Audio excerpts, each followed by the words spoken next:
Hi, Happy Hiram here.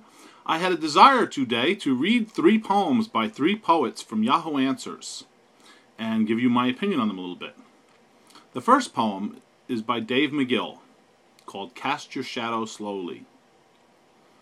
So we dream, a penchant for happiness, a staggering memory of the future, repeating the glamour of our remedy, of the future repeating, by becoming insatiable, becoming enough for each of us, enough for a few days of slow walks, the smell of maple and oak, the singe of fallen leaves stinging the path ahead, the frosted edge of a ripple in the lake's glass, enough for shaping a moment as we wish it to be.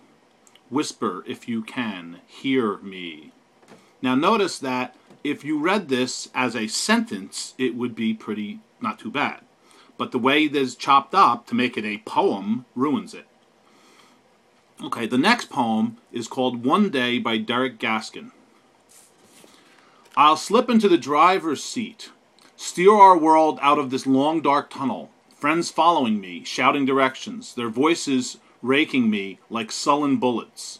Our first glimpse of the new planet will be a skyline fringed with whispering trees, emerald lakes set in a crown of hills, hanging around the neck of the white blossoming valley, where children play in peace, and beings line the road with offerings of hot tea. For our hunger, we are starving, yes, they know it, and fill our minds with smiles. It has been ages since the dawn was so generous to people like us. Now, except for the one line that chopped me up there because it was missing a the poem reads beautifully. The ideas are interesting. Yeah, okay, the driver's seat metaphor at the beginning was a little cliche, but for me, this worked. For me, this was a very good poem. The next poem I'm going to read, at least part of, is called Dark Matters by Jean Bourne. What led you down a thorny pathway bleak, this rocky vine-choked poison ivy way, you once enlightened rooms with childish glow as people knelt to kiss your rosy cheek. I'm not even going to read anymore, okay? Notice the first sentence is a question but doesn't even have a question mark. So it's not supposed to be read as a question. I don't know how to do that.